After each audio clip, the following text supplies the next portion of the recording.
Now this is part 2 of the revitalization process of this old Murray 5.0 Briggs & Stratton engine. Now I've already slid this in there, but let me take it back out. So maybe I shouldn't, maybe you already. You go back to the first part of the video, you'll see what I did here. Okay, there we go. And before I started this part of the video, we had all this apart. And I've taken some grease and I put on these little O-rings here, and I've orientated it where the way they came out, which was the long side. This side went to the actual side where the gas goes in. Put that in there and pop it right in place. Make sure it's all the way in there, just like so. Now then, I'm going to make sure you got your bowl here. You got some grease around or Vaseline, whatever you want to put on here, so that it goes into here and seals up real easy. But the next part of the process is take your float, shake it around. Listen to it, see if you hear any gas floating around in there, which tells you that it is gas logged and that the fuel will not shut off if it is. But this one looks pretty good. We're going to put inside here, right in this area, you'll see there's a little slot. That's where that needle sits in there. Now you're going to turn that around. You're going to put your pin right through there just like so. Then you're going to set that down inside that little slot just like so. And you're going to pop this back in place. Both sides, make sure both sides are in there. So there you go. There's really no adjustment on it. And that's just the way they designed this one. No adjustment whatsoever. When it's in that position there, fuel will come in. When it's up there, it'll shut the fuel off until the motor's running, then it demands fuel, then it drops down. There's really not a lot to this carburetor. It's pretty simple actually. Okay, you're going to see when you get ready to put this back together, this little notch out area is going to go back here to cover this area. You'll put that down there just like so, and you're going to pop it back in place the best you can, just like so. Make sure you got plenty of grease on there so you don't cut that O-ring. Make sure it's lined up, then go ahead and put your screws back in it. You might have a little mess on there like I did, which is not a big deal. You always clean it up later.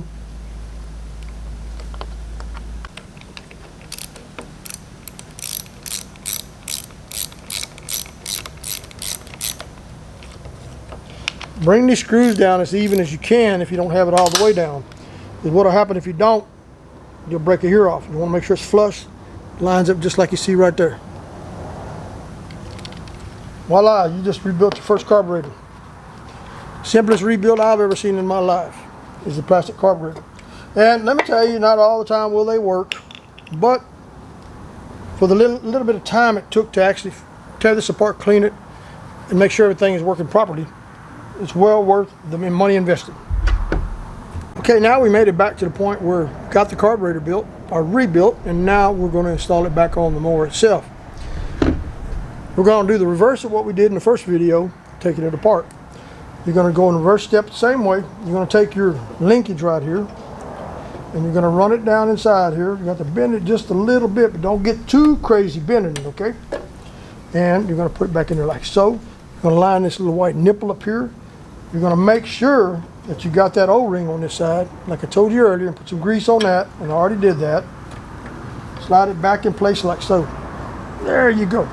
Now then, you're going to want to try to get your fuel line back on there.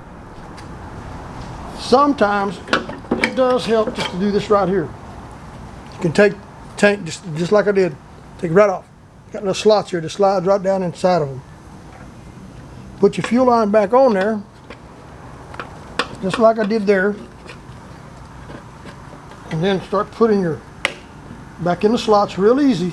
You don't want to pull too hard, you'll break that nipple on the carburetor.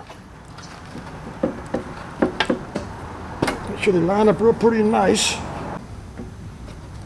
There we go. Now we got it back in there, just like it should be. And you put your nipple back on, your hose back on your nipple. Remove your clamp that you had for the gas. Reinstall the clamp that holds the line to the nipple. And you got it all done there, folks. That looks pretty dadburn good, don't it? Now then, the next thing you're going to do is we're going to go back with Now we're going to go ahead and put the primer bulb assembly and the filter back part of the housing back on it. Remember, this nipple here goes inside this black line right here, just like that. And you can't see it, I know, but it's what it is. Make sure you got that gasket on the back like we took out of there. And then you had 3 different screws here. There was 2 small ones and 1 big one. The big one went up here in the far right hand side. And let me get a socket, put it in there. See, there's that one. And then you had these 2 smaller ones here. Uh-oh, that ain't gonna go in there like that, right? No, I don't think so. That one ain't gonna go in there like that either, right? Starting by hand looks like it makes it a lot easier, doesn't it? Put that one in there. Put that one in there. And tighten them down.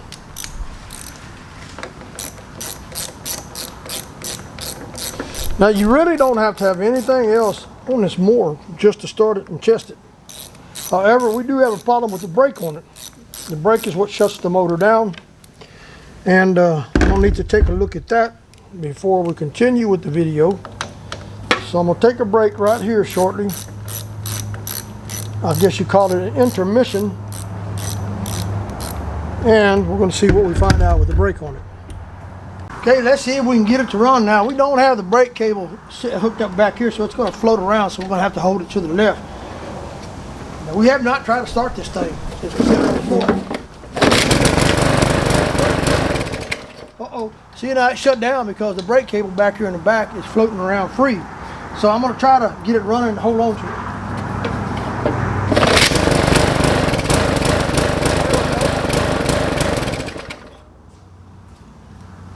There it is. That's the brake cable holding it. Brake cable is keeping it from running. It's shutting its spark down, so the motor's going to die. I've got to get a new brake cable for it. Well, we got it running, but there is still some trash in one of the little orifices inside that carburetor. We're going to try to clean it one more time. The second problem was I don't have this connected because the cable is seized up in there, and it would not free or get away or stay away from the flywheel itself, which was killing the ignition spark. You spark one time and then it would just stop. Spark, stop. So yeah, we got it to run, but now we're just going to go ahead and take the carburetor back off of it one more time, re-clean it. If it doesn't clean up this time, we're going to fix the brake cable, and we should have a good run a little more there. You seen it didn't smoke. So hey, we got this thing running. Now let's see if we can continue with it. Now, if you like the video, guys, we hope that you hit the thumbs up, like, and subscribe. Well, as you saw the last cut of the video, we got the old mower running. However, it surged. It idled up and down, up and down, up and down, up and down. Now, I think I know what's wrong with that inside that carburetor. And it's going to take one of these real fancy little drill bit kits right here that I showed you in one of my other videos to clean that little orifice out, that little hole that's in there. Boy, y'all made me work for this. It's hot and I'm sweaty and stinky. But it's okay. We got the old junkyard mower running. These can be rebuilt in a lot of cases. Sometimes I don't know if it's worth the time. We are going to spend 10 more minutes. That's what it's going to take me to get that one back off of there, clean it one more time, put it back on, and fix that brake cable. And that's going to be a good running little lawnmower. You saw that it didn't smoke. So that's telling me that, hey, everything else seems to be okay. And it starts right up once you get that brake off of there, which kills the ignition. So guys, I hope you liked the video. I hope you learned something. I hope it taught you something. Hope you enjoyed the video, and hope that you hit the thumbs up, like, and subscribe so that this video will get out there to all your friends and family or other people that might need to see it, that are running into the same issue that we had today fixing this lawnmower. So thumbs up, like, subscribe. I hope to see you in my next video.